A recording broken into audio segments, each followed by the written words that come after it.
Bringing an elderly parent into your homeschooling life can be very disruptive and the most wonderful thing you could possibly do for your children. Join the great humorist, homeschool consultant, and homeschooling mom and grandma, Susie Lloyd, as she tells us about her family's one awful homeschool year. Welcome to Homeschooling Saints, the podcast that helps you create the homeschool you love for the people you love. Our host is Lisa Mladinich, a Catholic life coach, TV host, best-selling author, and an instructor at Homeschool Connections. Before we get started, remember to subscribe to this podcast so you never miss an episode. And if you're watching on YouTube, click the bell to join our channel. Hello and welcome. I'm Lisa Mladinich, your host, and today it is my joy to welcome Susie Lloyd to talk about her family's one awful homeschool year. Susie Lloyd is a wife, mom, and grandmother who has homeschooled 7 lively kids for nearly 30 years.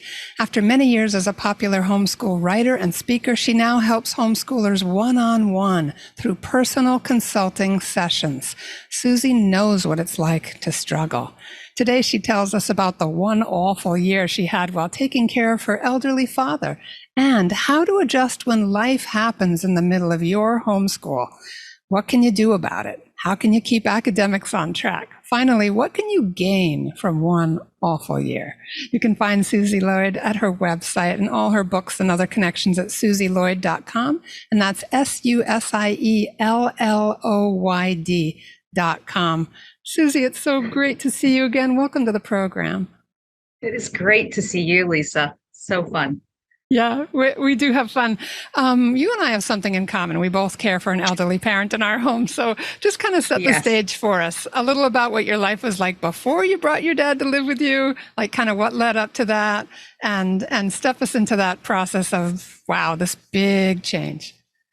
Yeah. So I think you and I are both have decades of caretaking going on in our lives. It's like, as a homeschooler, you're caring for a family, okay, a household. You're picking up toys and socks on your way to the bathroom and pulling weeds on your way back from taking out the garbage, because that's all the time you have to get things done. And you're just kind of always in this like constant, like, let's get it done kind of groove.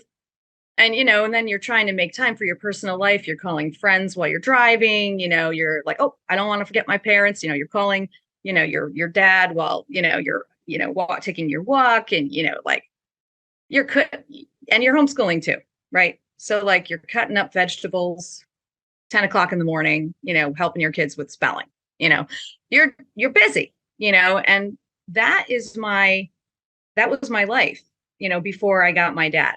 Okay. It was already very full, as I'm sure yours was.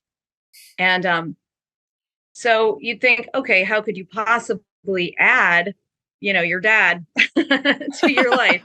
And there's a lot to say about that, because I'm at the tail end of raising children and homeschooling. And so my children are not little babies anymore. And so it was very providential, actually, to still have 2 kids in the house when we decided to take my dad. And we took a good couple of years deciding.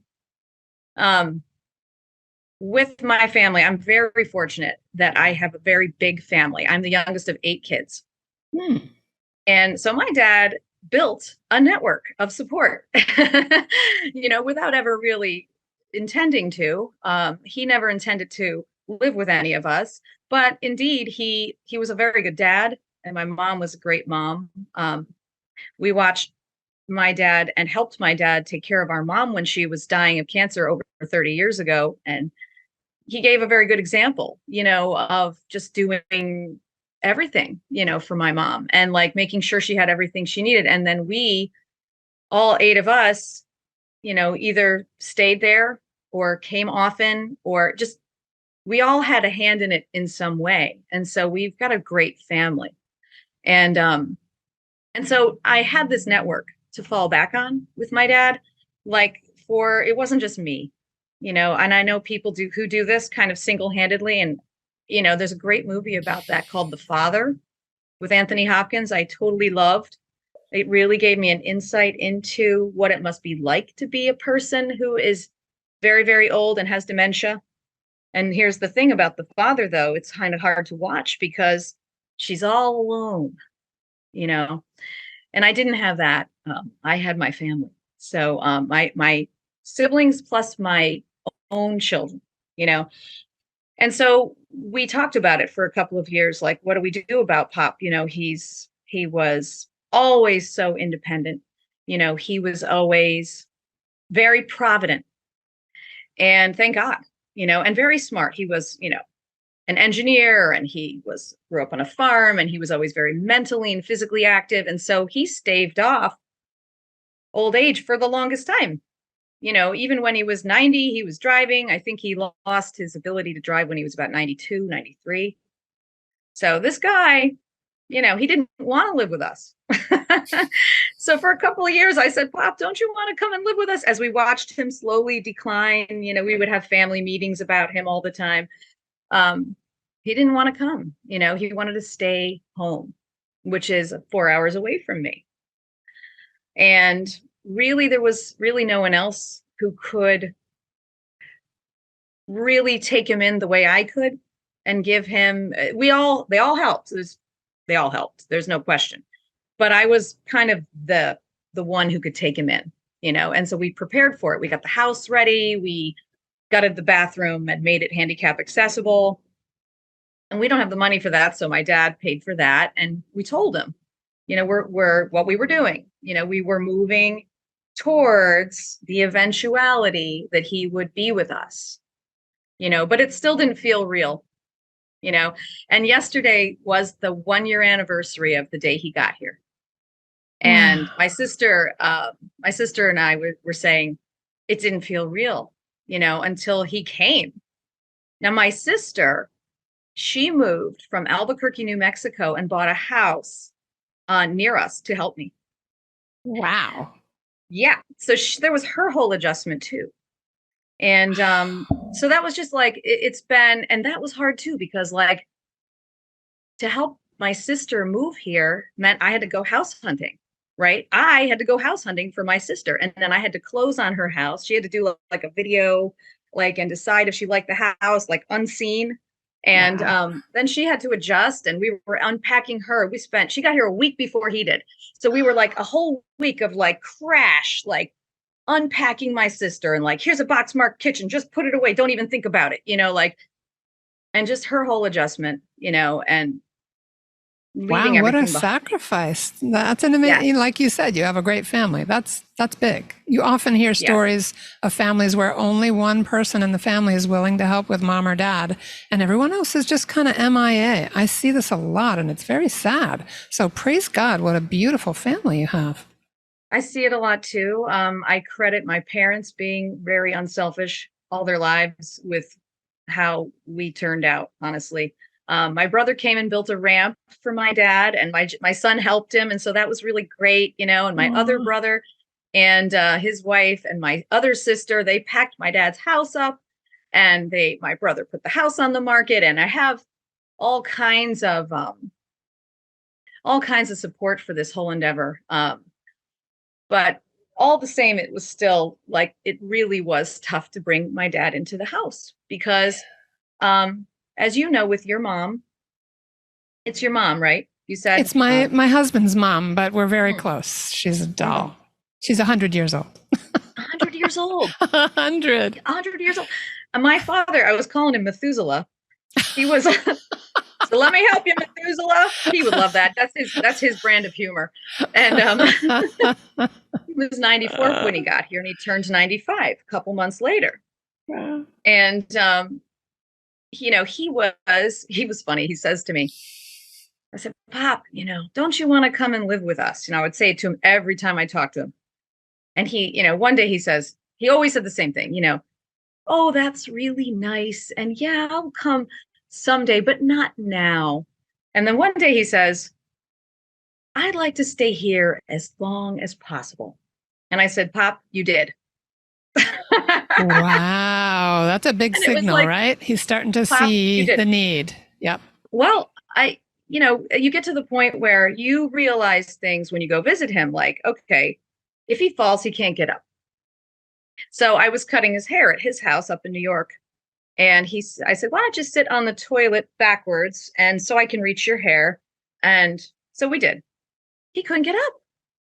And my son and I had to sort of get together and lift him. And that was like a big red flag. Oh, and we had a caretaker for him. God dropped, you see so much providence in this whole thing. He could have really come sooner, but God dropped a caretaker on our laps who lived right in the neighborhood and was just a concerned neighbor who loves old people and is from Serbia and is young and vital and just like, oh, I love him. I love my father. I love my grandfather. What he need, let me help. And so we hired this lady and she loved him. She called me the other day. She had been to his grave. I mean, she was a godsend. And she kept my dad in the house a couple more years because that's where he wanted to be. And it's a big adjustment to pluck him out of there and bring him 4 hours away down here. Oh, yeah. But we had to do it because, like I said, she couldn't be there all the time. We couldn't find anyone who could be there all the time.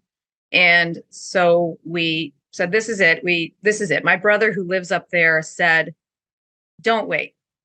Because he was seeing him every week. He says, don't wait, bring him. Yeah. And so we did. And so we brought him and he came in August, gave me a little time to get kind of used to having him here before homeschooling started. Yeah, because that was going to be a smooth transition, right? So let's take us right into that because you're so good at finding the beauty and the humor in difficult things. And I know this has been really tough.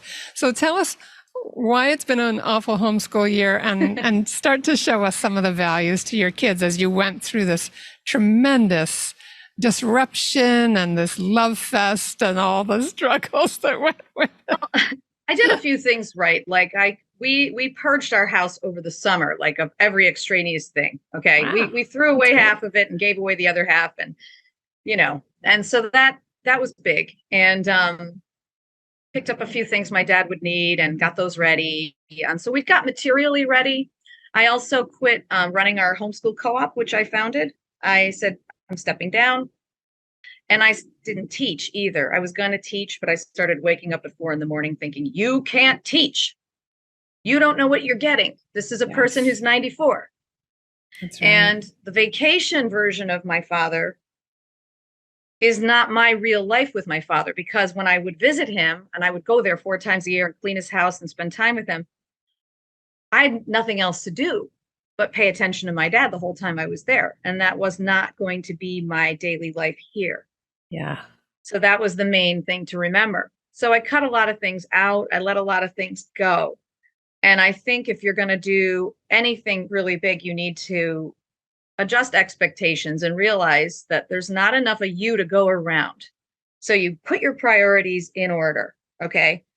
And of course, my father was a major priority, his health, but I had to learn everything with him. So like the care and feeding is a real thing. It's like, you got to be careful what you feed these people.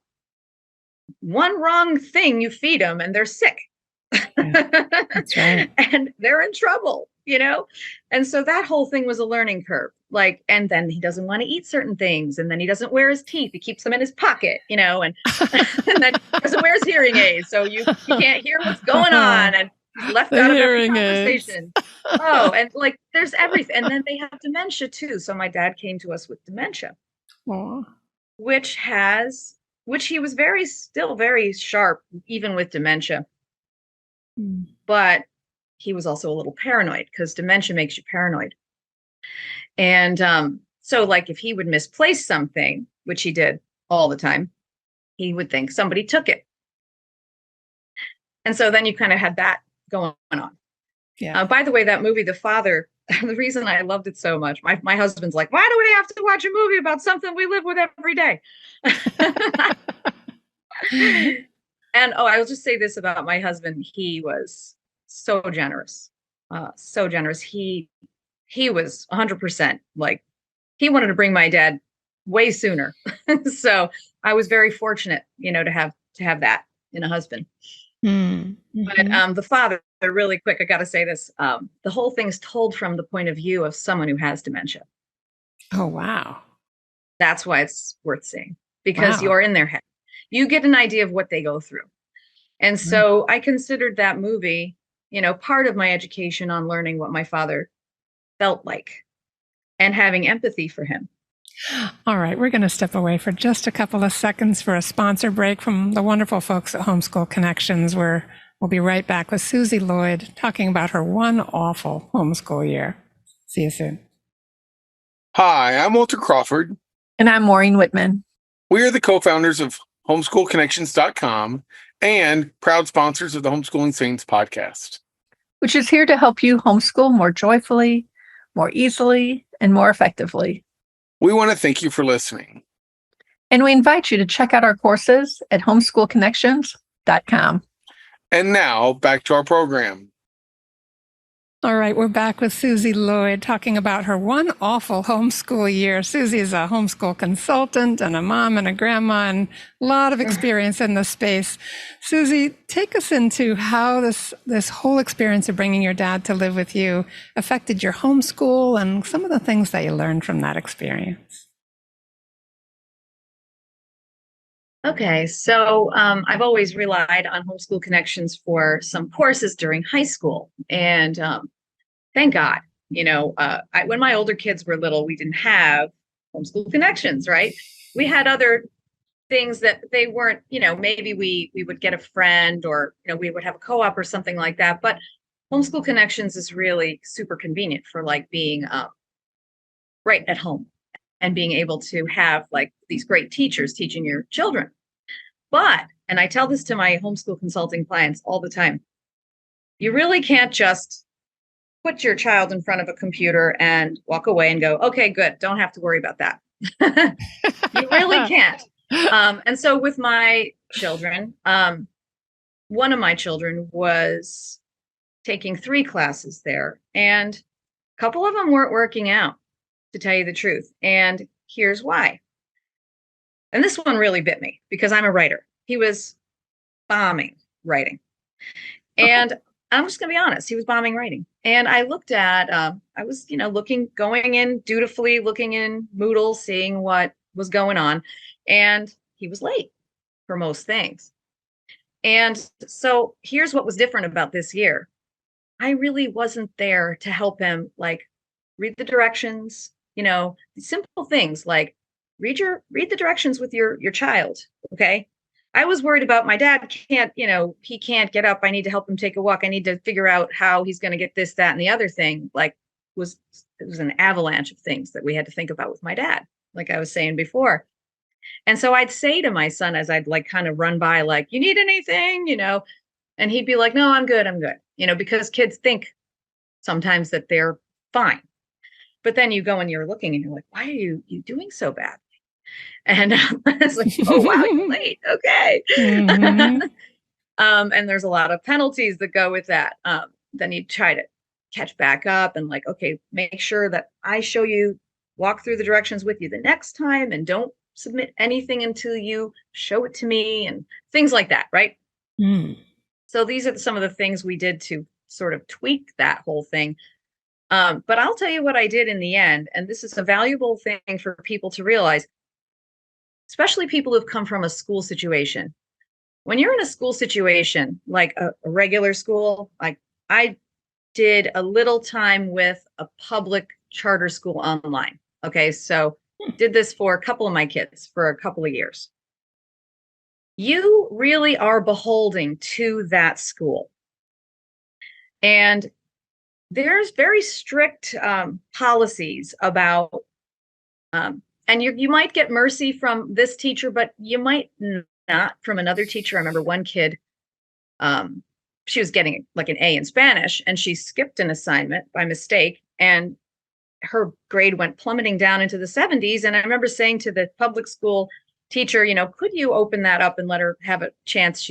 I don't know what we were doing, but no, the answer was no. And so I couldn't believe it. Like, so you're not getting that with Homeschool Connections. You're getting people you can actually, who really are all really good people and who really give you a chance, to make up. And so we did make it up by, connecting with the teachers sometimes on different things. He was late second semester and some history stuff, and Mr. Martin opened the things back up for him to finish. And I was explaining, my dad died and all these things happened. And, so you can talk to the teachers, and that's huge. It's a very flexible service. And really, it's a service for you. So you really are the homeschooler, and you are basically hiring a tutoring service. And so think about it that way, then there's all this flexibility built in. And so about those late things, for example, at Christmas, my son had all of his assignments done. And I said, okay, I've homeschooled for years, and this is on time to me. Okay, you're done. This isn't you put first semester into February. This is you finished.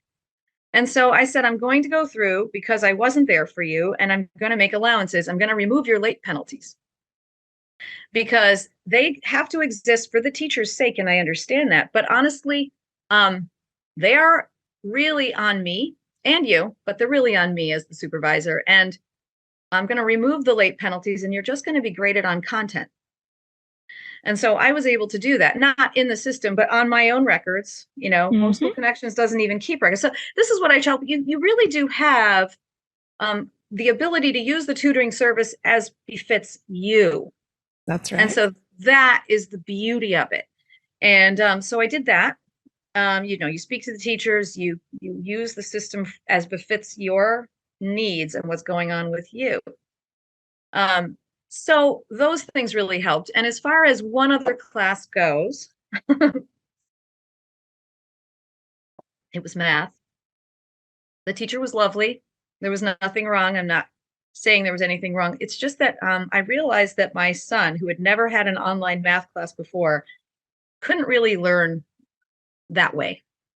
Sometimes you look at your kids and you go, you need to have someone sitting next to you and showing you this stuff in the room. And that's just who you are. You have questions. You want to know right now what the answer is. You want to go, you need one-on-one tutoring. And that's what I always gave him in math, but I put him in online class this past year because of my dad. So basically I wrote a note to the teacher and said, it's not you, you're great. It's the format that just for this subject, it didn't work for my son. And so you have to just be aware it's okay for things to not work out and to say, time to pivot. And that's the wonderful thing about homeschooling too, is you can pivot. Now you don't want to pivot for no reason. Like I had a client ask me the other day, oh, we love such and such a program. Should we change it? And I was like, why? Wow, no, do not change it. Yeah. How rare is it to hear someone say, we love what we're doing? Don't change it if it's working. Okay. If it ain't broke, don't fix it. But this was broke. And so what I ended up doing was I strongly believe in providence. My daughter's good friend said, hey, my nephew is living with us for a short time because he's in graduate school and he's a math brain and he's looking for tutoring jobs. And I was like, yes, bring him over. Hello. So we hired this kid. He's I've known him all his life. He's a wonderful young man, and the rates are reasonable. And my son needed a tutor, and it couldn't be me. So wonderful. That's what we did for math. And so realize that it's okay to pivot, and it's okay to, and you just have to say to yourself, this is worth spending money on. Like you're going to look at the whole big picture and it's like, I'll cut back on something else, and get, I didn't want my son, you have to look at the big picture. Like I said, you have a boy who's going to grow up to be a man. All right. And he needs to not think he's stupid in math. Okay. He needs to know he's smart in math, and he needs to learn math, and he needs to be able to provide. And these are things he needs for real life. So you can't just be like, oh, well, some people are just bad at math. It's like, no, we need to fix it. So, and as for writing, what I ended up doing was my father, a lot of things happened to us in the spring. Okay. We had a wonderful year, but it was a very uphill battle with homeschooling. And then in March, I broke my hip. Oh, how I'm laughing awful. about it. It just happened. I just was like walking around going, why does my hip hurt? Oh, And no. so I was later diagnosed with osteoporosis. Oh, And so now I guess all my 7 kids sucked all my bones away or something. Anyway, oh my gosh. so anyway, I was on crutches for 6 weeks, and I still had my dad, and my sister was helping. And by then we had figured out that my dad needed to go out a little every day for his own sake, to be socialized. And we found a very, very nice daycare. And it's kind of weird. I've never used daycare my whole life, but Yeah. he went for a little while every day because he had great needs, to be, he would love to sit down and read to you, and he would want you to look at pictures. And it was like, I'm going to have to ask someone else to do this with you, because he really didn't care who it was. Mm. So we found some incredibly caring people, and we had him go for a couple hours, 4 hours at a time. Okay. Mm-hmm, mm-hmm. And when I broke my hip, that was extremely helpful to be able to have him go over to do that. And my sister would drive him. So I started to question whether I could sustain having my dad with us as I'm going around on crutches. And then, of course, my dad's dementia kicked in, and he thought my husband beat me up. Oh, no. So he wanted to beat my husband up. Oh, no. It's so hard. That must have been so stressful for you guys. Yes. I mean, and my husband took it really well. But then my dad was always so self-sacrificing, and so he was so, what can I say? He was easygoing. And so he really didn't ever try to give trouble. And he often he just made things easy. I mean, it's a hard situation, but he wasn't hard. You know what I'm saying? He was lovely. Oh, yes. I still have his hat. I keep it around. And so still got his sweet. hair in it and everything. So I'm leading up to telling you that while my dad was with us, and I had my hip was broken, and I'm going around on crutches, and I have a wheelchair and everything, and it's kind of crazy.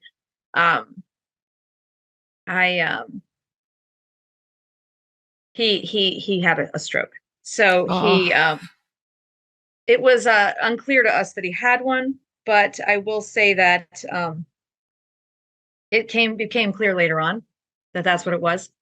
We just thought he had another UTI, and we'd been really great about keeping UTIs at bay. So we had him treated for a UTI. The doctor thought he had a UTI, but really was a stroke. And so he got very wobbly and my kids were, grabbing him, keeping him from falling. And at one point my husband grabbed him, and my husband's holding him like this. And my dad's bigger than he is, taller than he is. And my husband's saying, "Bob, I didn't know you were such a great dancer." So we were protecting him as much as we could, but in the middle of the night, he fell. Oh. And we were right there the next second. And this is exactly what we were afraid of happening all by himself at home with nobody there.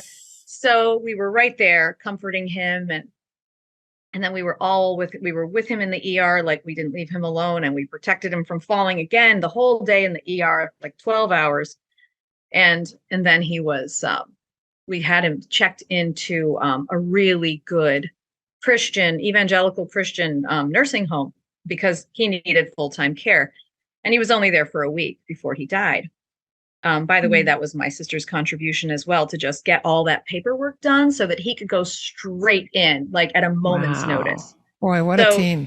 Plan for, I think the lesson here for anything you're doing is to just plan, and just in case, do the just in case, plan for you don't know what, and just expect things to just change like that. So all this happened March, April.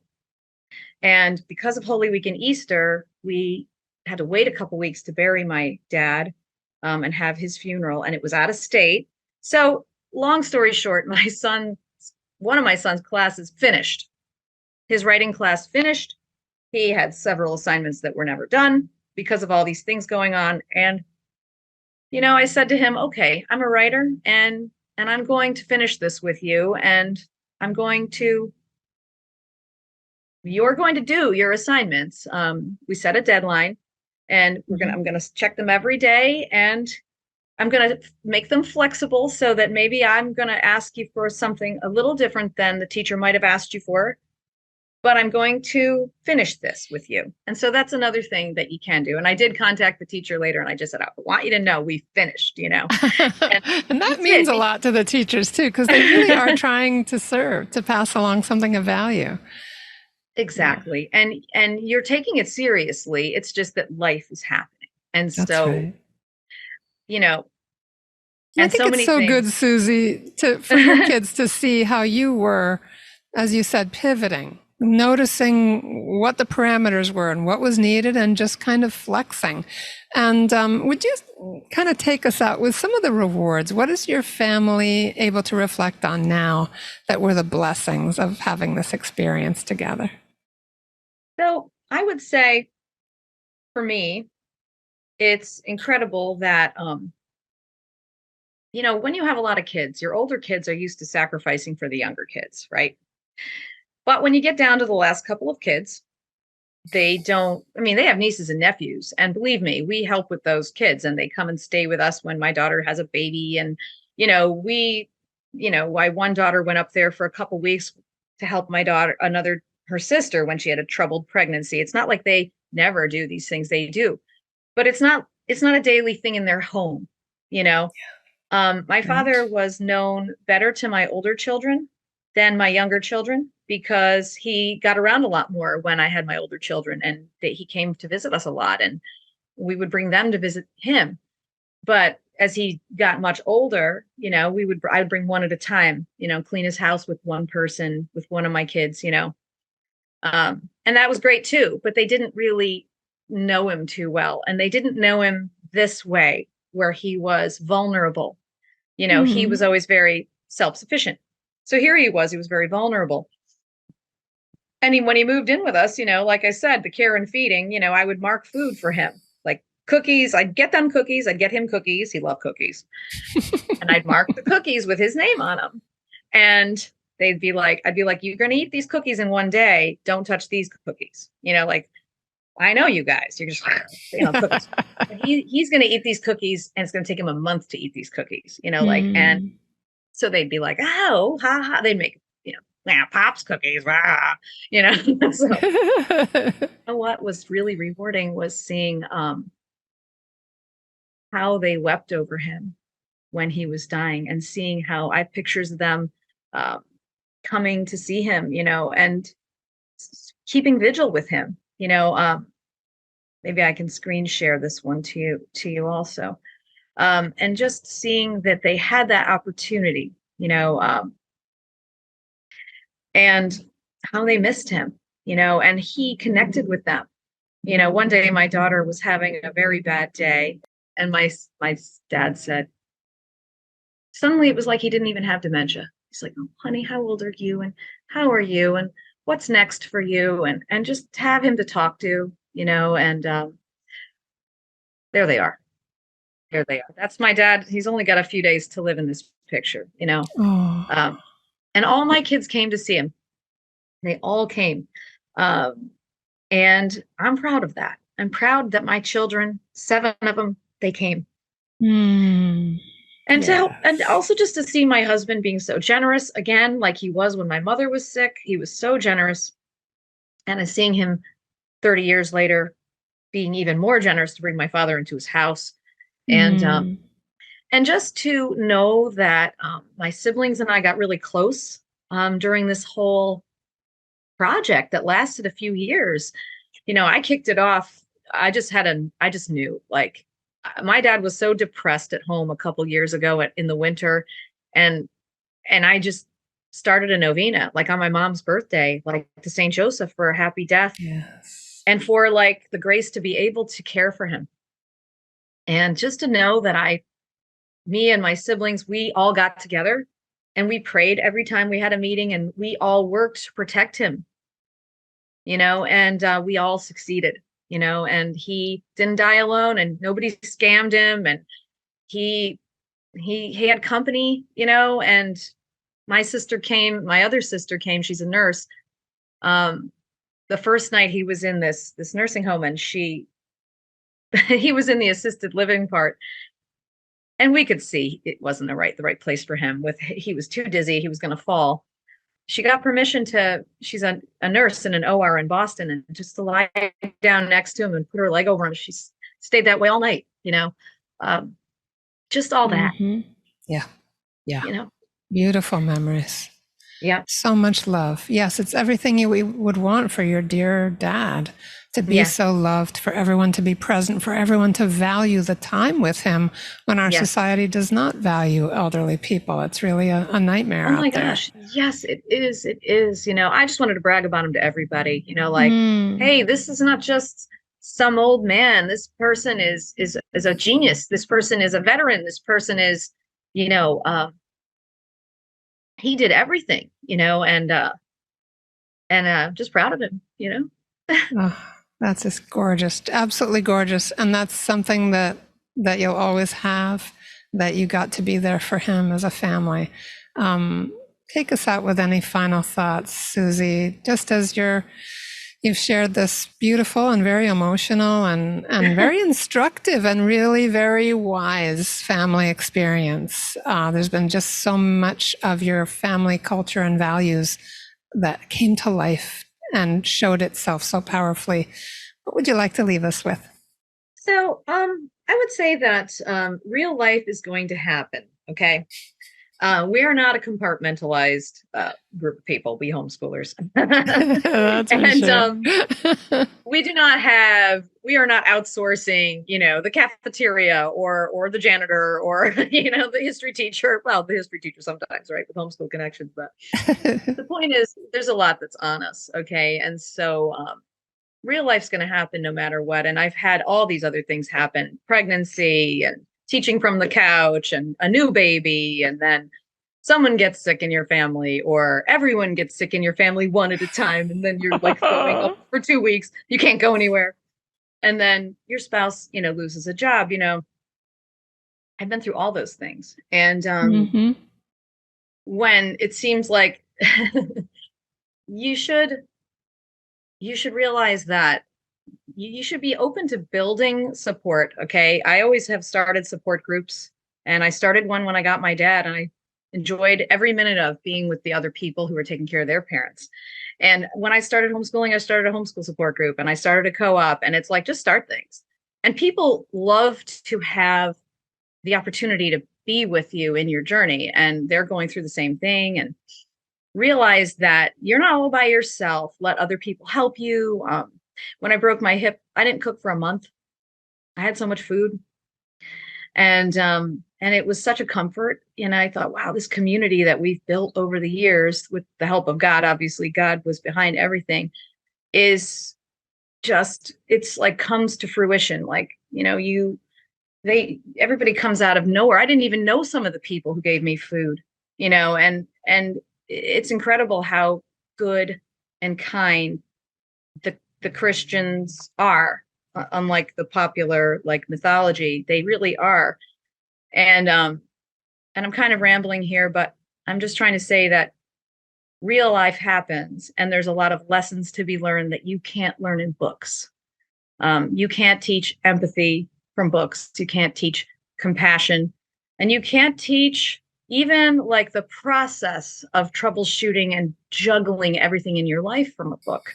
You have to walk through it, so with our kids, they're resetting. My one girl's going off to college in the fall, and she didn't have very much part-time work this year, unlike the other kids that came before her, to help pay for college. So I said, you're going to get a scholarship from Pop. Okay. So when my father's will is all decided, if whatever I get, I'm going to give her a scholarship from Pop, because this was the year she helped a lot with Pop, and and my son, we're ready to reset, and he's a better man for it. I just am grateful for those experiences that you just can't read about, and you can't do a workbook about. They've just been great for us. So Yeah. be open to those things, be open to what God is calling you to do, and he'll figure out the rest. Yeah, I feel like we just did a nice visit into the school of love that our homes are meant to be, with all their bumps and difficulties. Just such a place to grow together. Everyone, thanks for listening. And you can find Susie Lloyd at susielloyd.com. That's in the show notes. And we're so grateful that you spent this time with us. And Susie, just a joy to be with you. Thank you so much for sharing from your heart this really amazing struggle, but beautiful kind of triumph that your family came together in the Lord, in grace, to experience together. So we're grateful for your sharing. Thank you so much. Thank you. Thank you for having me. Yeah. Oh, great, everybody. Thanks for being with us. We'll see you next week. We're praying for you. Please pray for us too. God bless. Bye-bye. And that's our show for today. Our program is sponsored by homeschoolconnections.com. Be sure to subscribe to Homeschooling Saints and leave us an honest review. God bless you, and thank you for joining us.